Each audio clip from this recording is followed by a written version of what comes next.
Krievu vara neaizmirs arī latviešus. Dažādos laikos latviski, piemēram, nedrīkstēja runāt pa telefonu vai rakstīt vēstules kareiviem uz fronti. Pat privātu īpašumu latviskos nosaukumus carierēģi centās pārtulkot krieviski. Krievijas impērijā izsludināja vispārējo mobilizāciju. Aptuveni 15 līdz 20 tūkstošus vīriešu no Baltijas guberņām nogalināja vai ievainoja jau 1915. gada ziemā. Šis skaits ir daudz lielāks nekā vispārējos kara gadus, tā kā jau šis te milzīgais zaudējums bija pašā kara sākumā. Un Vācu armija strauji tuvojas tagadējai Latvijas teritorijai. Pēc tam latviešu inteliģence vērsās Pēterburgā ar ideju veidot nacionālus militārus formējumus. Mēs arvien vairāk un spilgtāk apzinājamies sev, ka mēs esam tauta ar savu īpatnēju valodu un kultūru un ka mēs neesam ne krievi, ne vācieši. Vācija iebruka visur. Bet kā jūs uztvērāt Vācijas iebrukumu, tas bija ļoti svarīgi lokālais moments. Vācija iebruka Polijā, bet poļi neskrēja miljonos, teiksim, Krievu armijā. Latvijā Vācijas iebrukums tika uztverts kontekstā ar 5. gadu. Vācu draudi, vietējie baroni un vācieši, ja viņi savienosies, latviešu mentalitātei šis melnā bruņinieka tēls tagad pilnībā savienojas ar vietējiem baroniem, kuri nebūtu ne visi bija provāciski un Vāciju. Un radīja sākotnēji 1. gada laikā tik lielas simpātijas par labu Krieviju un carismam, ka mēs pat nevarētu iedomāties, ka kas no tā iznāks. Šķita, ka iznāks tikai monarhijas nostiprināšanās. Pirms izlemt, ļaut latviešiem izveidot strelnieku bataljonus vai nē, Nikolais II padomu vaicāja imperatricei. Viņa bija pret to, jo ieceri uzskatīja par bīstamu. 1916 год. Немцы уже на пороге Риги. Генерал Радко Дмитриев проводит смотр сформированных в спешном порядке частей латышских стрелков.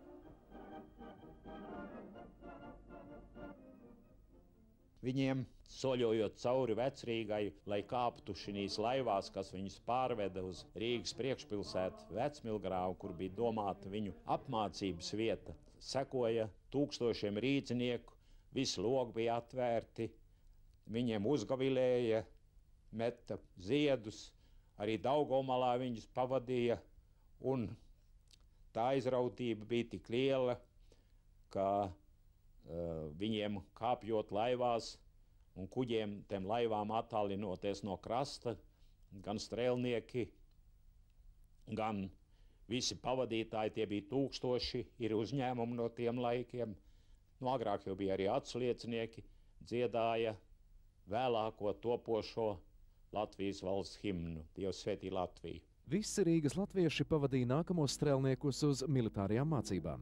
Viņu apmācībai laika praktiski nebija, un pēc dažām nedēļām latviešu bataljoni kļuva par 12. Krievu armijas, kas šeit cīnījās, sastāvdaļu. Viņus apmācīja, pavisam to bataljonu bija 8, un viņi jau pašās pirmajās kaujās pierādīja, ka viņi ir veiksmīgi karotāji.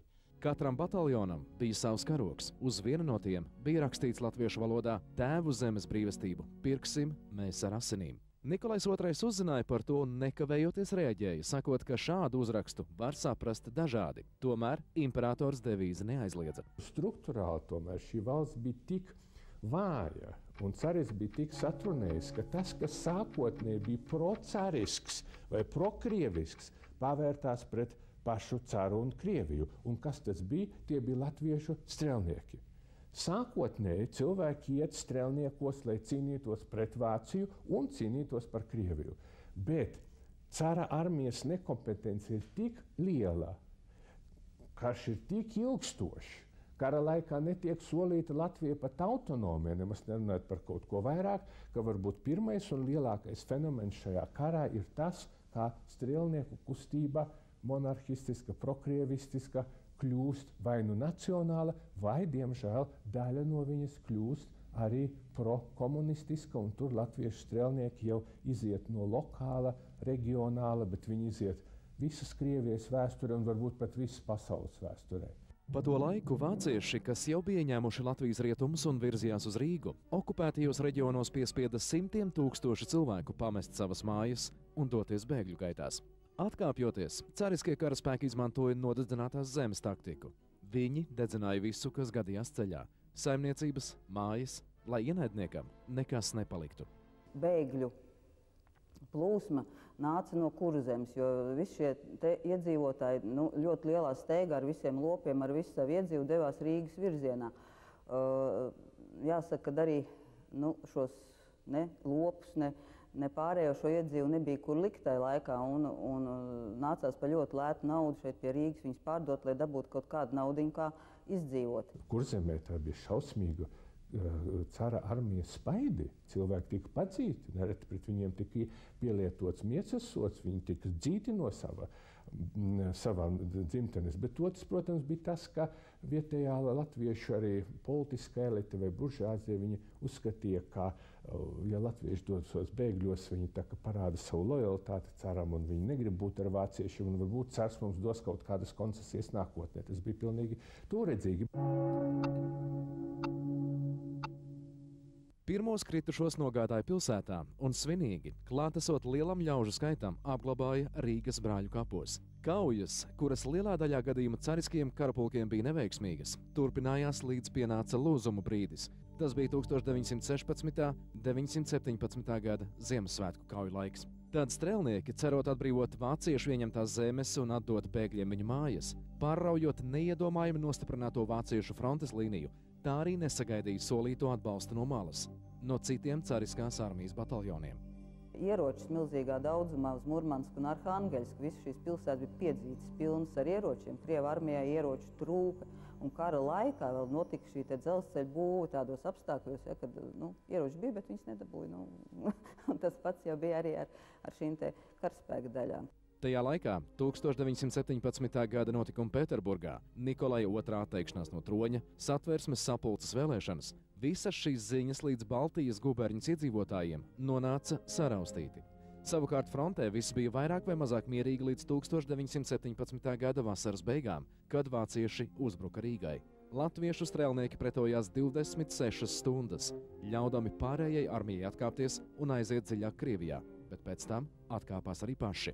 Основная часть территории будущей Латвийской Республики была оккупирована немецкими войсками, и поэтому после того, как большевики подписывают перемирие сначала с немцами в декабре 1917 года и начинают вести переговоры о мире, начинается одновременно с этим процесс постепенной демобилизации старой русской армии. Войска демобилизуются, армия демобилизуется. И в этой связи для латышских стрелков возникает очень серьезная проблема. Что делать дальше? Latviešu strēlnieki, neraugoties uz nežēlīgajām kaujām un tūkstošiem kritušo, nespēja uzveikt vāciešus. Viņiem neizdevās atgūt bēgļiem mājas, turklāt pašiem nācās pamest dzimtās vietas. Šos cilvēkus, kas savulaik bija pulcējušies zem viena karoga, gaidīja šķelšanās, jaunas kaujas, jaunas cerības un jaunas vilšanās. Царским генералам даже не снилось в то время, что в наших рядах шагают будущие бойцы и командиры Красной армии.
Pēc Nikolaja II atteikšanās no troņa jau tā negarā latviešu strēlnieku vēra carisko karapulku sastāvā pakāpeniski tuvojās beigām. Topošās Latvijas teritorija izrādījās sadalīta. Lielu tās daļu kontrolēja vācieši, austrumos joprojām atradās Krievu karaspēka vienības. Lai pasvītrotu Rīgas ieņemšanas nozīmīgumu, šeit ieradās pats imperators Vilhelms II. Rīgā viņš saviem pavalsniekiem pasniedza simtiem apbalvojumu par sekmīgu militāro operāciju. Neviena demokrātiski kaut cik pārvaldīta normāla valsts nesabruka.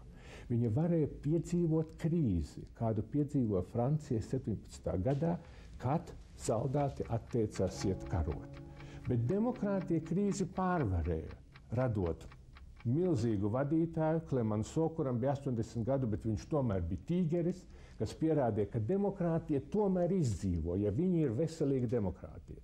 Krievijā nespēja izdzīvot šajā karā, jo viss bija satrunējis, un karš parādīja šo satrunētību vēl vairāk.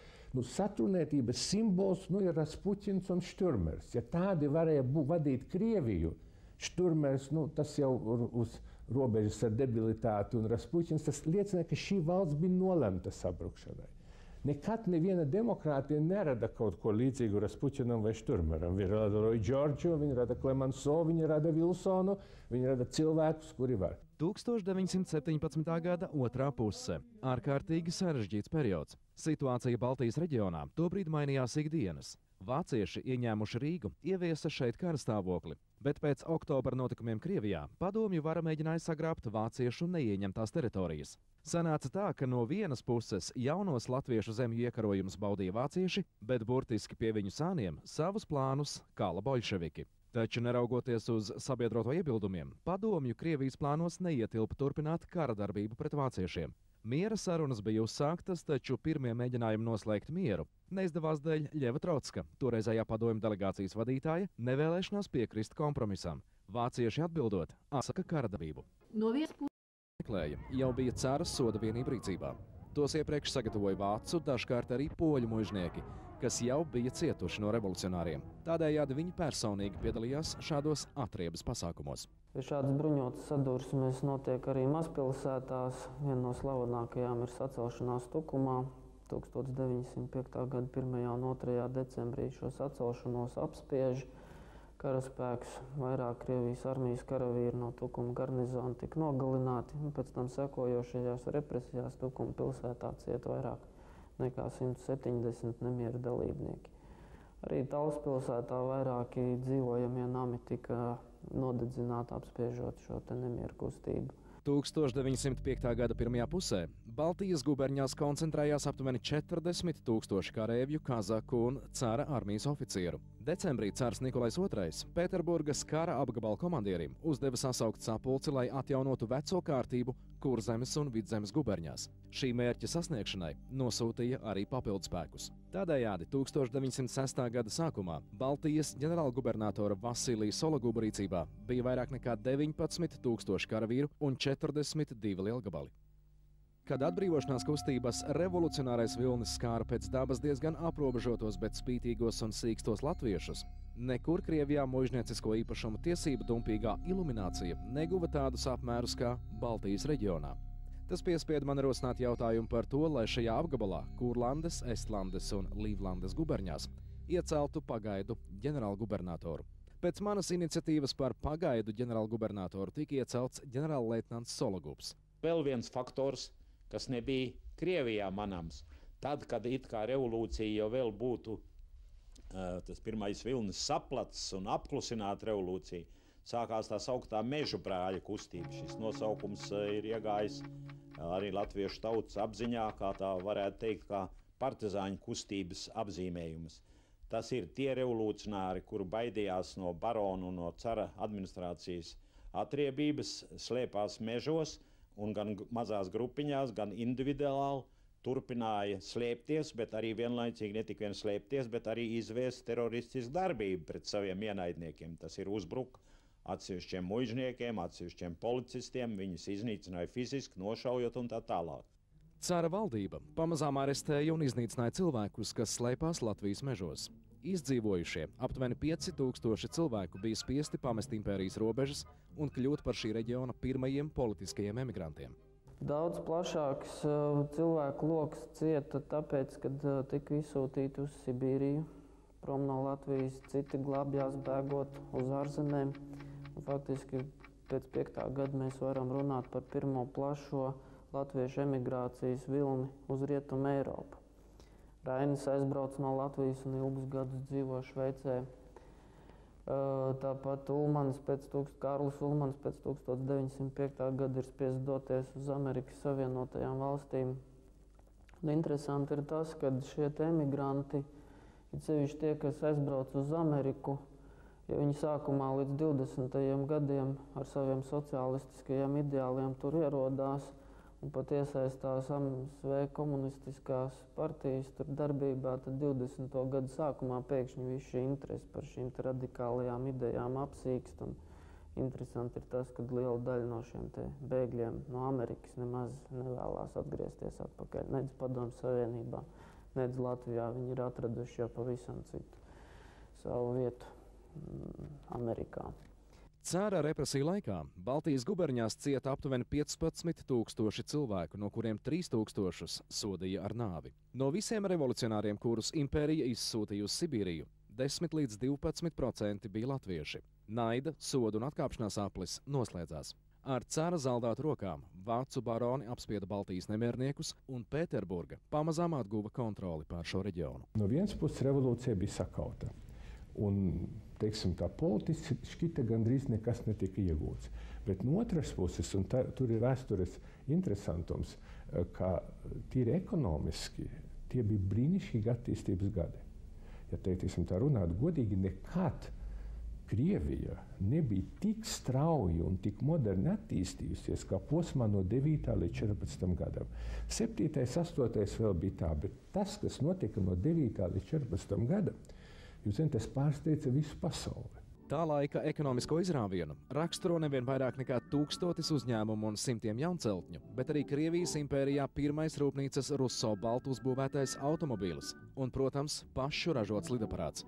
1907. gadā šeit parādījās arī pirmie taksometri. Kad ieradās Nikolais II, Rīgas ielās jau brauca 88 automašīnas un 22 motocikli. Ražošanas apjoma līderis tolaik bija rūpnīca Provodņik. Tā nebija vienkārši attīstība. Jūs varat vienkārši attīstīties ekstensīvi. Jūs paņemiet, kā attīstās Rīga un citas pilsētas. Tā bija neaprakstāma moderna attīstība.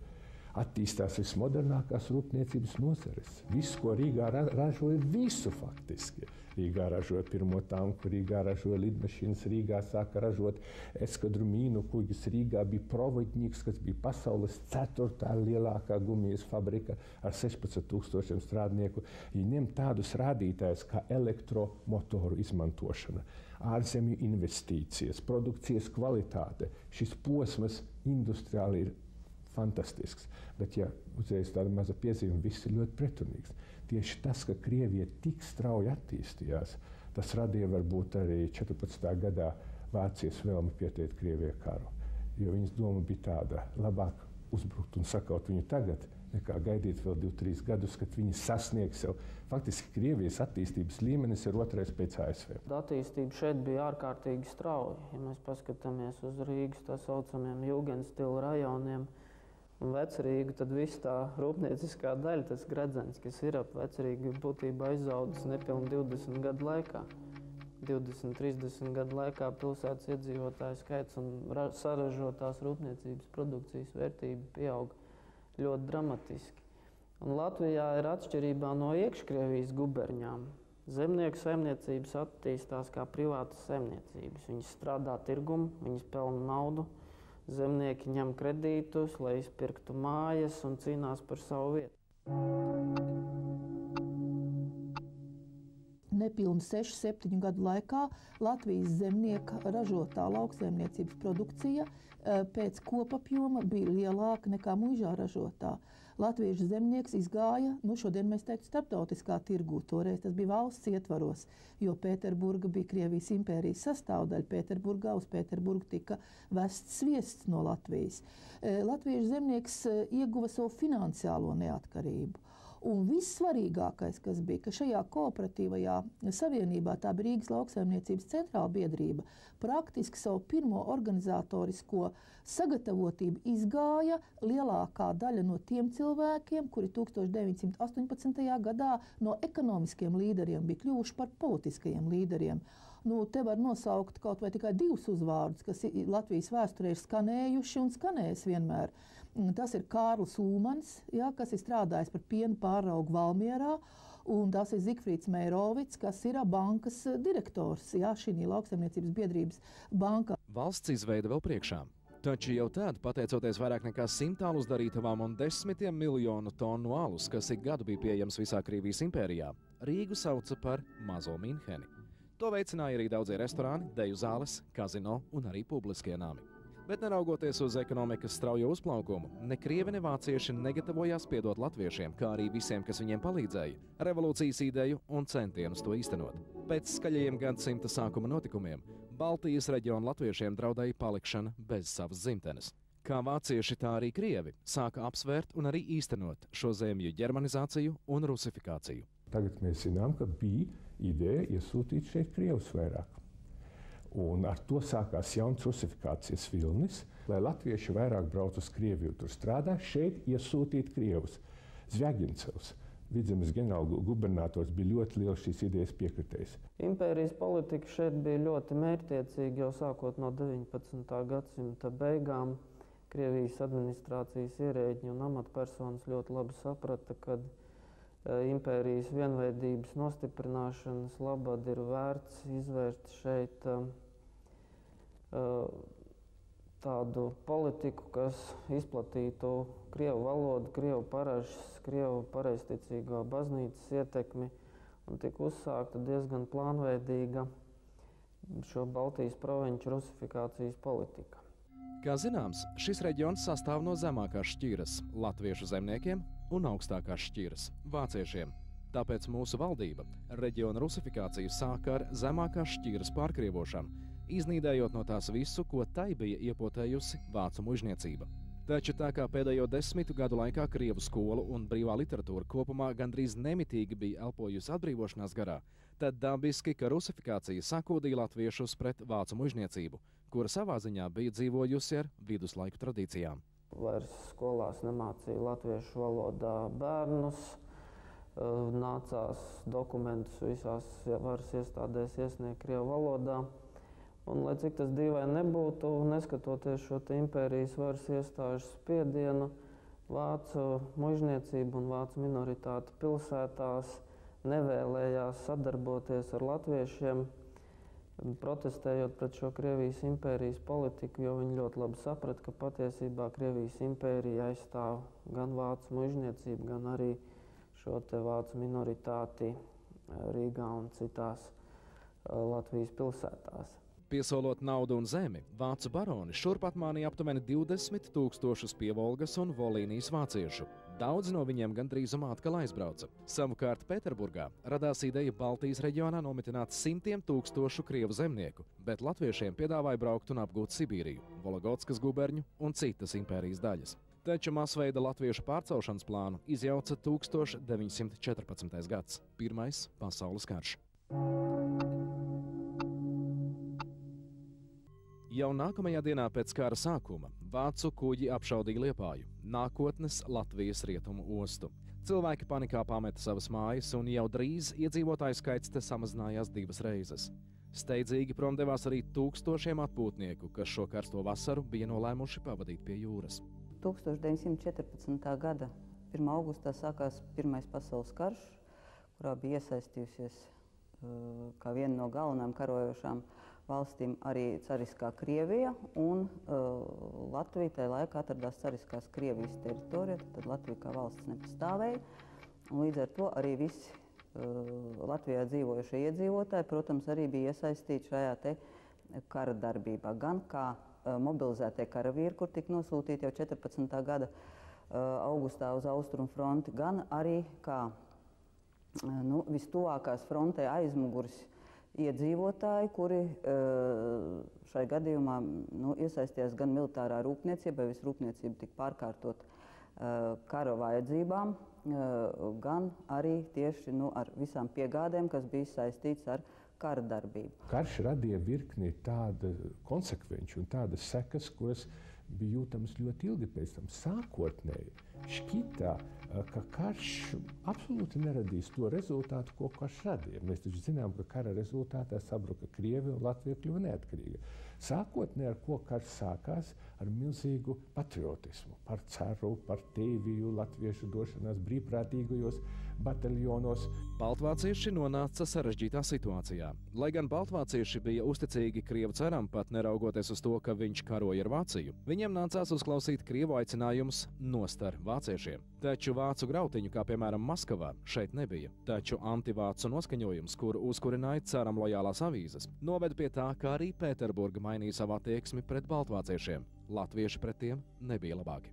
Pasaules karam iesākoties, latviešu simpātijas neapšaubām vairākumā bija cariskās Krievijas pusē, kaut gan nesen bija bijis šis 1905. gads ar kazāku nagaikām un māju dedzināšanu, bet ar baronu līdzdalību tajā latvieši uzskatīja, ka ja uzvarēs ķeizariskā Vācija, un viņas karaspēks jau strauji iebruka Kurzemē 1915. gadā, tad tas varētu nozīmēt to, ka apspiešana būs bargāka nekā esošā cariskā impērijā, kad turpināsies zemes kolonizācija vāciešiem, pa kuru daži vācu politiķi un vēsturnieki jau atklāti runāja, ka tādai jānotiek Baltijā.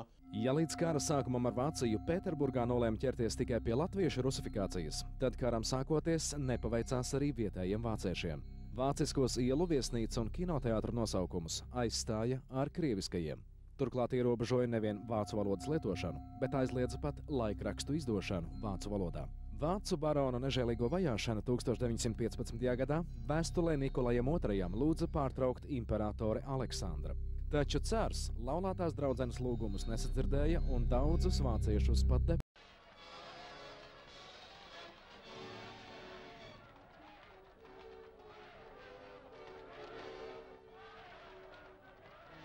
От обороны латышские рабочие переходят к наступлению. В конце лета 1905 года в Риге происходит вооруженное нападение на центральную тюрьму.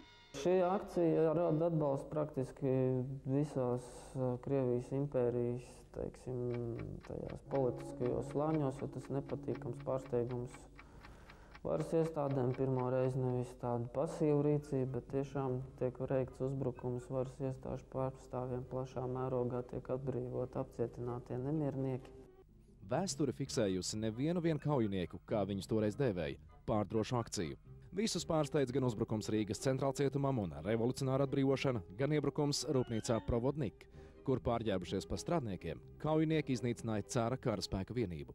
Taču visa impērija izbrīnā sastinga, kad kaujinieki ielauzās policistiem pārpilnajā Rīgas izmeklēšanas policijas pārvaldē.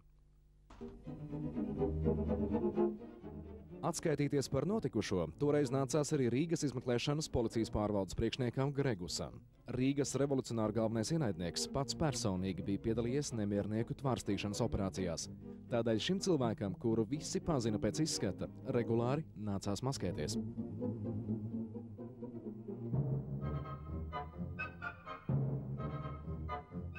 Mēs zinām, ka Krievijas impērijā ļoti plaši jau gadsimta sākumā, pirms 5. gada revolūcijas, bieži tā saucamajās nacionālajās nomalēs, lai nomierinātu sakarsušos prātus, cilvēki tika kūdīti uz ebreju grautiņiem. Tā ir Kijeva, tā ir Ukrainā, kuri tīpaši viņi bija nežēlīgi, un tas ir arī Viļņas guberņā. Tad Latvija var lepoties ar to, ka Latvijā nav un arī Rīgā nav noticis neviens ebreju grautiņš. Bija pat otrādi. Bija mēģinājums, kad melnsimtnieki bija sapulcējušies, lai dotos uz Maskavas Forštati, kā toreiz teica, un patiešām notikt šie ebreju grautiņi tieši ebreju apdzīvotajās vietās. Tad Rīgas strādnieki izgāja pretī šiem melncimtniekiem un notika asiņaina sadursme.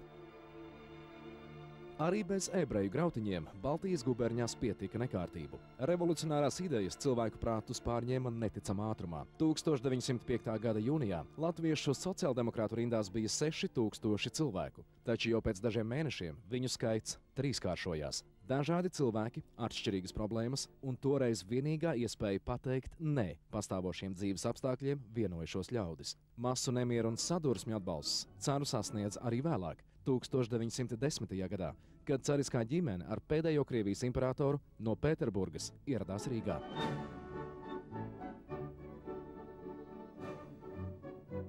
Tā laika vērienīgāko notikumu, pieminekļa atklāšanu Pēterim I par godu 200 gadiem kopš viņš iekarojis Rīgu, pavadīja nevien Krāšņa Nikolaja II rīkota pieņemšana Melngalvju namā, bet arī latviešu sociāldemokrātu aicinājumi boikotēt šo pasākumu. Taču tas bija 1910. gads. Tikai dažus gadus pirms tam šāda imperatora vizīte Rīgā nebūtu iedomājama. 5. gadu vērtē ļoti dažādi. Vācu baltu vēsturnieki raksta par 5. gadu, ka tas ir pierādījis, ka latviešu zemnieks ir un paliek bauris, kas nesaprot nekādas kultūras vērtības, jo tika dedzinātas muižas, gāja bojā līdz ar to mākslas vērtības, kas bija muižās uzkrātas. Bet tie, kas sauc latviešu zemnieku par bauriem un šos cilvēkus, kas uzkrājuši šīs kultūras vērtības baronus par inteliģentiem, par kultūras nesējiem, tie nezinu, kāpēc negrib redzēt to, ka šie inteliģentis un kultūras nesēji pret šī zemnieka, kas 5. gadā dedzināja muižu vecākiem, bija izturējušies kā pret lopiem, vārdu tiešā nozīmē, jo apmainīt dzimbūšanas laikā apmainīt zemnieku pret suni, tā bija pilnīgi normāla parādība. Pieaugot sadursmju un nekārtību skaitam Baltijas guberņās, pieauga arī armijas vienību skaits, kuru vara šurp sūtīja no visiem impērijas reģioniem, taču ar to bija par maz. Gubernatori un vācu muižnieki, kuru vara kļuva arvien nestabilāka, regulāri lūdza Pēterburgu sūtīt papildspēkus. Taču Krievija bija aizņemta karā ar Japānu. Tā neveiksmīgais iznākums krietni iedragāja cara kā talantīga vadītāja reputāciju padotu acīs. Turklāt pat pēc 1905. gada rudenī parakstītā Krievijas-Japānas miera līguma ātri pārvietot karaspēku no tālajiem austrumiem uz Krievijas Eiropas daļu nevarēja. Šeit ir tā lieta, kur nav vienas patiesības. Muižnieku patiesība ir tā, ka muižās bija liels mākslas darbi, ka muižās bija brīnišķīgas bibliotekas, ka muižās bija brīnišķīgi pieminekļi, un tā ir viņu patiesība. Un zemnieku patiesība, liela daļa no zemnieku patiesības bija tas, ka muiža neiemiesoja kultūru, bet muiža iemiesoja apspiestību. Un šo apspiestību gribēja likvidēt bieži vien ļoti radikāli. Latviešu teroristus labi atceras kā Londonā, tā arī Helsinkos, arī citās Eiropas pilsētās. Finanšu iestādes aplaupīja, bet par iegūto naudu arī ārzemēs iegādājās katastrofāli trūkstošos ieročus. Tādēļ par Baltijas guberņu ikdienas dzīves neatņemamu sastāvdaļu kļuva kā sadursmes ar policiju un kazakiem Rīgā un citās pilsētās, tā arī regulāras kritušo revolucionāru bēres. Lai cik dīvaini tas arī nebūtu, pagājušā gadsimta sākumā tieši kapsētas kļuva nevien par apbedījumu vietu, bet arī par savdabīgu aģitāciju tribīni. Lai savas domas nodotu pēc iespējas lielākam cilvēku skaitam, idejiskās cīņas ietvaros teju katras jauno revolucionāru bēres, viņu dzīvi palikušie biedri pārvērta par vietu, kur uzstāties. Tikai šeit, Latvijas teritorijā, notika tā saucamās baznīcas demonstrācijas. Nekur citur tās nevarēja notikt, bet vēl jāsaka vēl precīzāk, viņas notika tikai luterāņu draudzēs. Jo kas bija noticies, un tas ir tāda laba mācība, no kuras atkal gribētu teikt, šodien nemācās. Praktiski mācītājs nebija gara gaismas nesējs vai ticības nesējs un uzturētājs baznīcā. Mācītājs vairāk klausījās un kalpoja baronām. Un praktiski ticība bija pakļauta tam cilvēkam, kurš uzstājās pret zemnieku, kas bija kļuvis par ienaidnieku. Baznīcas demonstrāciju laikā nav izdemolēta neviena baznīca. Vienīgais, kas ir izdarīts, mācītājs padzīts. Kā cilvēks, kā toreiz teica Melnsvārds saukāja, kā melīgs cilvēks padzīts no baznīcas, tribīnu izmantoja sociāldemokrāti, teica savas kvēlas runas no tribīnas, jo cilvēki toreiz, jo kā es saku, šie runātāji pamatā bija tautas skolotāji, tātad cilvēki, kas mācēja runāt, kam bija ko teikt tautai, uzklausīja, pēc tam bija demonstrācijas, gāja gar baznīcu, bija sarkanie karogi, jā, bija šīs dziesmas. Visbeidzot, 1905. gada novembrī šajā Baltijas guberņas nostūrī, kurā ietilpa arī Rīga, valdība izsludināja ārkārtas stāvokli. Situācija kļuva nekontrolējama. Tautas protesti aptvēra Krievijas impērijas Baltijas daļu. Revolucionāri sāka masveida uzbrukumus vācu muižnieku īpašumiem,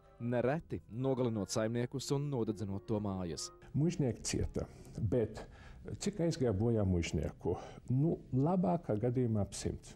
Un, protams, viņi ir nevainīgi upuri varbūt. Bet cik bojā aizgāja nevainīgu latviešu zemnieku, tautas skolotāju, cilvēku, kurus iznīcināja grāfa Orlova soda ekspedīcijas, kas ieradās Latvijā, kura cilvēkus kāra bez tiesas, kāra uz vietas, tie ir vairāki tūkstoši cilvēku. Bieži bija tā, ka pats mājas saimnieks bija vai nu mežā paslēpies vai kaut kur projām, un tātad bija jautājums, kas ies uz to pērienu, ja? Jo lieta bija tāda, ja neieradās, tad māju parasti nodedzināja, saimniecību nodedzināja. Un saimniecības nodedzināšana, kā mēs saprotam, laukos nozīmē cilvēkam bada nāvu, vai vispārībā jautājums, kas notiks ar bērniem tālāk, un vai dedzināšanas laikā vispārībā varēs izdzīvot. Un tad tādās situācijās ļoti bieži saimniece uzņēmās uz sevi šo misiju, viņa devās saņemt pērienu. Tikai 1905. gada beigās imperators Kāds pievērsās arī nemierīgiem reģionam. Vēstulē savai mātei cars Nikolais II rakstīja: latvieši pavisam bez prāta palikuši. Viņi padzinuši valdību, izvēlējuši savus pilnvarotos un vispār brīvi saimnieko ne tikai reģionos, bet arī nelielās pilsētās. Iemesls tam joprojām līdzšinējais – nepietiek karaspēka.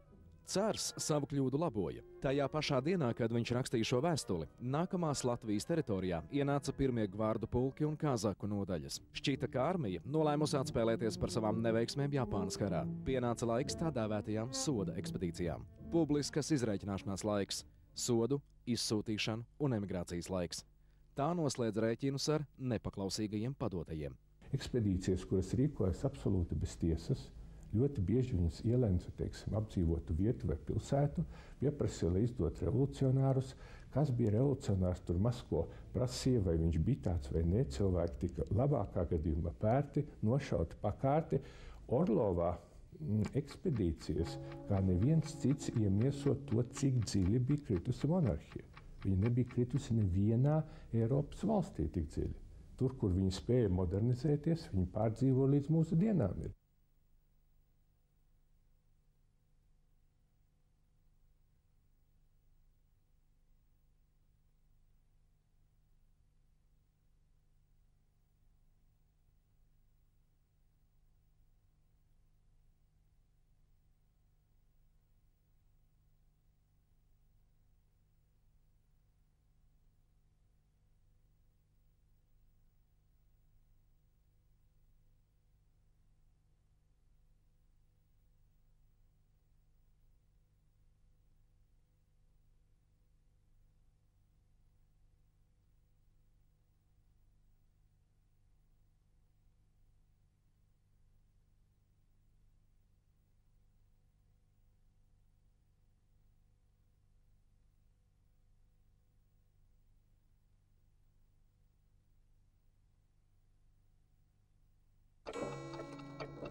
1905. gada beigās nākotnes Latvijas teritoriju pārņēma bailes no soda ekspedīcijām un izrēķināšanās ar revolucionāriem, kuri turpināja dedzināt vācu barona muižas un medīt ceram lojālus Baltijas guberņas iedzīvotājus. Tādēļ pēc Nikolaja II rīkojuma šajā Krievijas impērijas daļā ienāca cara armijas ģenerāļu komandēti spēki. Vislielāko karaspēka daļu vadīja ģenerālmajors Aleksejs Orlovs. Militārās pretošanās liktenis bija izlemts. Kas attiecas uz viņas augstības ķēzarienes Aleksandras Fjodorovnas vārdā nosauktā Ulānu pulka komandiera ģenerāļa Orlova ekspedīciju, tad tā bija norīkota neatkarīgi no manis.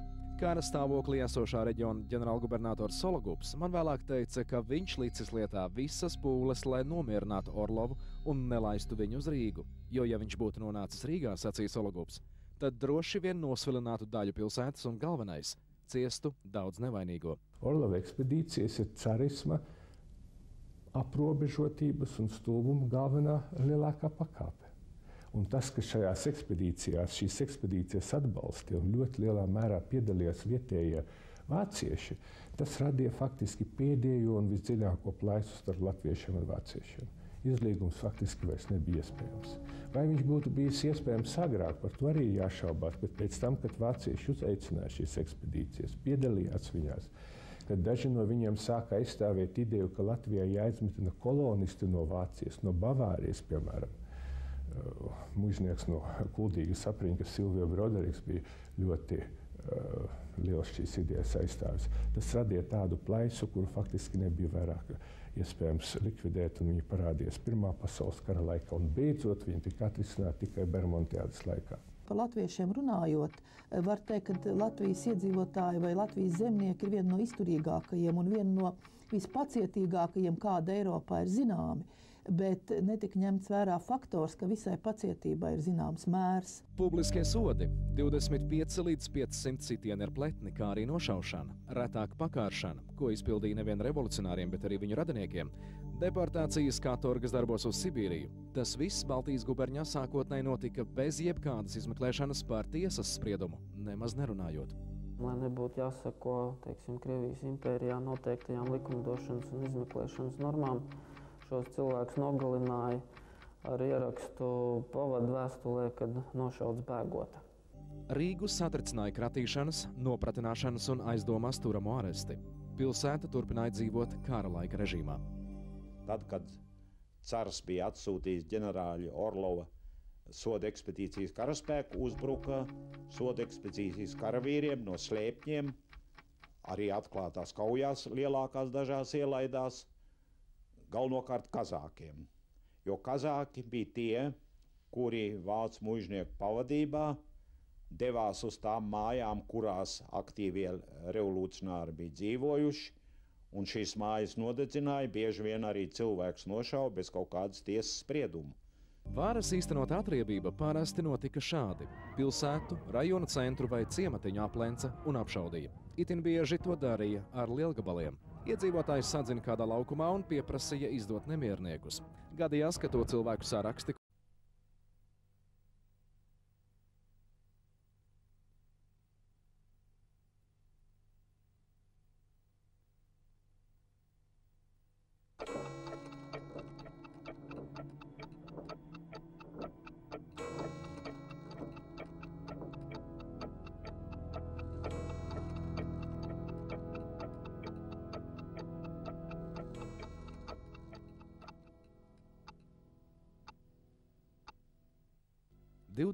gadsimta sākums.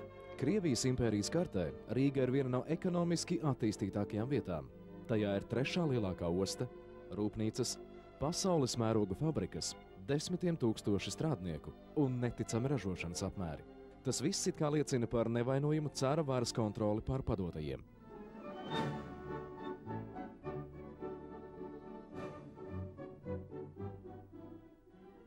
Šeit patiesībā bija ļoti dinamiska ekonomiskā un sabiedriskā dzīve.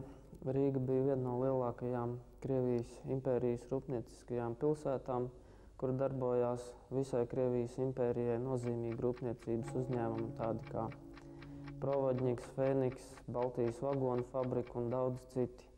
Un šeit arī ieplūda visnotaļ ievērojams rietumu valstu investīcijas no Francijas, Vācijas un citām valstīm.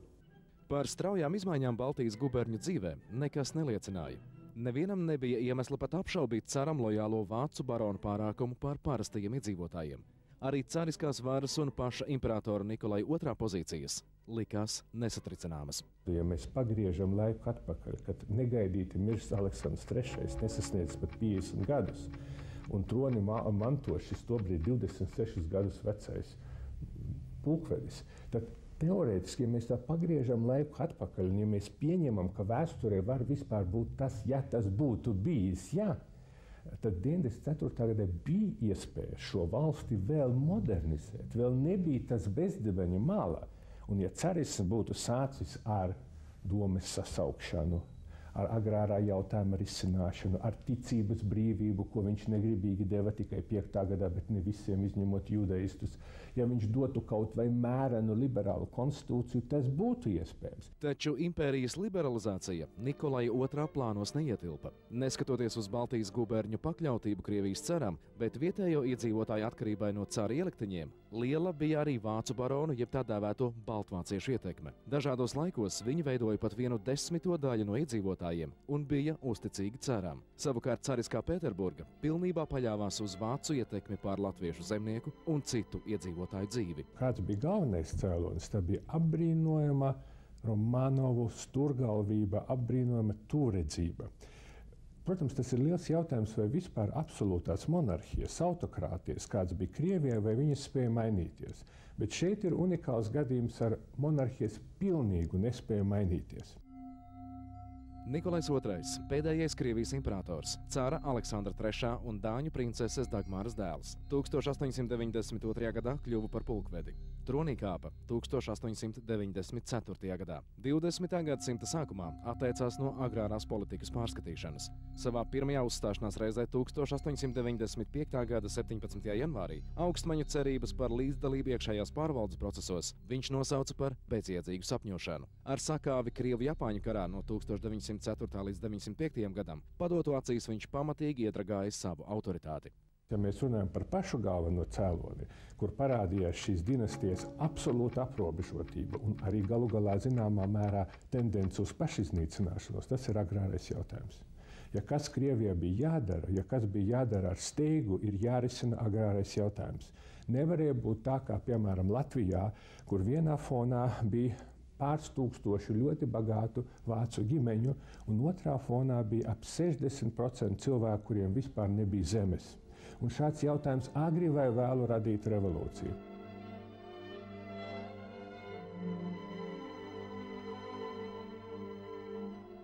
Zemniekiem nācās sīvi cīnīties par savām ekonomiskajām tiesībām, stāvokli šajā tirgu, mēģinot pārdot savus ražojumus, mēģinot iegūt peļņu, izpirkt zemes īpašumus, lai varētu panākt savu māju nokļūšanu savā īpašumā. Un bija arī ārkārtīgi liels bezzemnieku skaits, tātad zemnieki, kuriem vispār nebija pat teorētiskas cerības kādreiz iegūt zemi. 1905. gada revolūcija bija savu veidu atblāzma no Franču lielās revolūcijas. Tas ir tā saucamais pirmais sociālais karš, kad zemnieks izgāja cīņā par savām tiesībām. Strādniekam bija tik daudz loma kā organizētā partijā, kas piedalījās šajā procesā, bet galvenā pretruna tā bija laukos pretruna.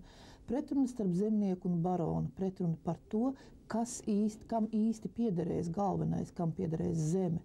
Tam, kas to apstrādā, vai cilvēkam, kurš šo zemi ir iegūs visai apšaubāmā veidā vēsturiskā gaitā. Dažādos Krievijas impērijas nostūros strādnieku un zemnieku neapmierinātība aizvien pieauga. Ticību iespējai aizstāvēt savas tiesības uzkurināja marksisma idejas, kas no rietumvalstīm bija sasniegušas arī Baltijas guberņu iedzīvotāju prātus. 1905. gadā, laikam tā ir arī viena no pirmajām reizēm, kad Latvijas tauta uzstājās samērā vienoti un kad katrs cilvēks ieņem šajā procesā to vietu, kādu viņam būtu jāieņem. Tas ir tas laiks, kad latviešu inteliģence nostājās priekšgalā tiem cilvēkiem, kuri cīnījās par savām ekonomiskajām tiesībām. Pirmo reizi tas bija mēģinājums jaunlatviešu laikā, tas bija Krišāns Valdemārs, Krišāns barons, bet toreiz mierīgā ceļā mēģinot pierādīt, kā Krišāns Valdemārs rakstīja, es esmu latvietis, tad vienkārši šo vārdu uzsverot. Tad šeit inteliģence nostājās zemniecības priekšā kā vadošie, kā virzošais spēks.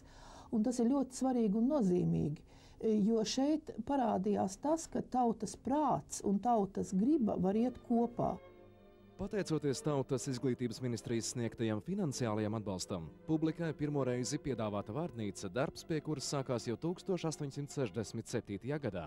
No vienas puses tā atvieglo krievu ierēģņu, virsnieku, tirgoņu un rūpnieku iepazīšanos ar latviešu valodu, bet no otras puses tā jāstimulē latviešus mācīties krievu valodu. kā mūs raksturoja vēl pirms 100 gadiem pirms tam. Ja mēs paņemam Merkeli, un pat ja mēs pieņemam, ka Merkelis ir ļoti tāds neticams avots, jo Merkelis nezināja latviešu valodu, varbūt viņš īsti nesaprata, bet ja mēs paņemam, kā Merkelis apraksta latviešu 797. gadā, dzērāji, nodzērušies, pļēguri, nevēlni nesaiet, absolūti tumša tauta. 19. gadsimtā vispār par latviešiem neko neraksta pasaulē. Absolūts klusums. Priekšstats, ka tā ir tāda nodzīta tauta. Un 5. gadā šī tauta pierāda sevi kā absolūti modernu nāciju. Taču ceļš uz mūsdienu nāciju bija asinīm un dažādām pretrunām klāts. Iespējams, ka cārs patiešām nejūta draudus no sociāldemokrāta aktivitātēm Eiropā, kuru atbalsts viņu sasniedza. Tā vai citādi, taču Pēterburga acīm redzami zaudēja kontroli pār situāciju. Zemnieku un strādnieku neapmierinātība, nemieru iedīgļi, sadursmes un protesta akcijas visos impērijas nostūros soli pa solim pārauga atklātās masveida sadursmēs ar pastāvošo varu. Все выше и выше поднималась по всей стране волна революционного движения. Стачки, митинги и демонстрации переходили в кровавые схватки с полицией и войсками.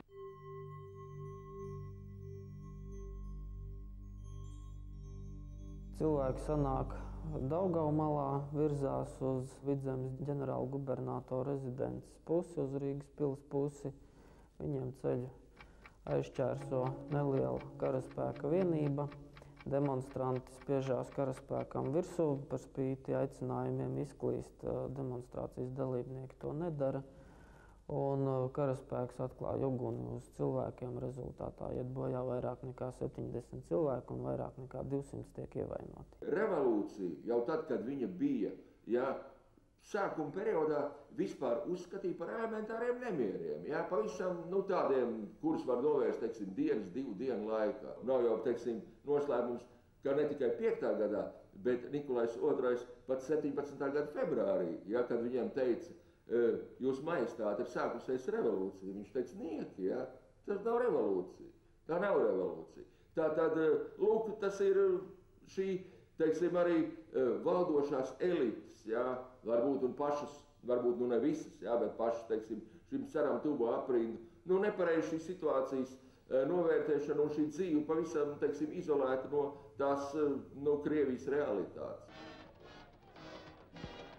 Sabiedrība sakustējās strādnieku, zemnieku un visu to ietekmē, kas vairs nevēlējās dzīvot pēc vācu muižnieku un cara varas realizētāju diktētajiem noteikumiem. Taču pirmo masveida sacelšanos Rīgas ielās nežēlīgi apspieda. Toreiz revolucionārie protesti no Sanktpēterburgas līdz Rīgai bija atnākuši ļoti spēji. Nieka 4 dienās tie pārņēma visu pilsētu. Saprotot, ka tiks apklusināta ar ieroču palīdzību, tūkstošiem protestētāji centās no šīs krastmalas aizbēgt. Daudz metās tieši upē, kura tikai nesen bija aizsalusi. Daudz vietu ledus neizturēja un cilvēki slīka. Krastmalā palika 100 ievainoto un 10 nošauto. Vienīgā viņa reakcija parasti bija šaušana. Ļoti reti, kad viņš reaģēja sakarīgi. Jo ņemsim 5. gada janvāri. Nevar taču tā pateikt, ka revolūcija noteikti bija jāsākas janvārī. Skaidrs, janvārī bija virkne notikumu, kas jau grūda uz to bezdibeni. Krita Portartura. Pienāca ziņas uz centru, ka ir zaudēta Portartura. Tas nozīmē, ko nozīmē? Vēl vairāk iesaukumu. Karš iet uz katastrofu. Sāka streikot Pucilovs. Tas bija šausmīgi. Pucilovs bija milzīga 10 000 fabrika. Imperators ir apdomīgs, gudrs un darbspējīgs. Viņa idejas lielākoties ir labas. Viņam ir sakāpināts priekšstats par savu lomu un pilna izpratne par saviem pienākumiem. Taču nepietiekama ir viņa izglītība. Tādēļ lielo uzdevumu veikšana, kas ir viņa galvenā misija, bieži vien pārsniedz viņa saprašanas robežas. Viņš nepazīst ne cilvēkus, ne lietas, ne dzīvi. Tas, ar ko cilvēki 9. janvārī pie viņa gāja, nebija lozungs nost carismu, nebija lozungs republika. Viņi gāja ar šo savu naivo cerību, ka labais cars kaut ko vēl darīt. Kas būtu jādara normālam caram? Viņam bija jāiet un jārunā ar šiem cilvēkiem. Un vienīgais, ko viņš spēja, dot pavēli šaut. Pēc tam, kad Rīgā ir lījušas asinis, tad jau visi šie notikumi sāk attīstīties pavisam pēc cita scenārija. Ja agrākajos šādos dažādos konfliktos varas un spēku lietošana parasti nemierniekus nomierināja, ka 1905. gadā visā Krievijas impērijā un Latvijā efekts bija pilnīgi un absolūti pretējs.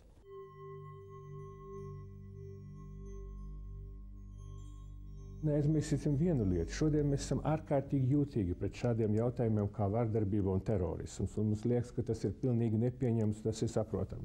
Tobrīd zemnieks uz to tā neskatījās. Viņš gribēja iznīcināt šo daudzu gadsimtu verdzības iemiesojumu. Šodien mēs esam pēc 2001. gada paudze. Mēs uz visu skatāmies no mūsdienām. Tobrīd tāds jautājums kā vardarbība un pat terorisms, viņš netika skatīts šādā kontekstā. Bet mužnieku jūgs un vācu mužnieku jūgs, kas nozīmē, ka viņš bija gan mužnieks, gan vācietis, dubultjūgs, sociāls un nacionāls, viņš radīja, protams, Latvijā to ārkārtīgi smago situāciju, kad agri vai vēlu 905. gada vasarā jau sākās faktiski zemnieku vardarbība. 1905. gada maijā Rīgas centrā notika pirmais pret cara varu vērstais terorakts. Tas aizsāka tā dēvēto 20. gadsimta latviešu terorismu. Kad sākās šis latviešu terorisms? 5. gada 1. maijs bija ļoti normāla saulaina diena Rīgā, un jau no rīta cilvēki sāka pulcēties Vērmanes dārzā, kur bieži cilvēki pulcējās, kur pulcējās relatīvi solīda centra publika, un pulksten 11. dienā, 5. gada 1. maijā, šajā vēsturiskajā dienā, pirmais latviešu terorists meta bumbu uz policistiem.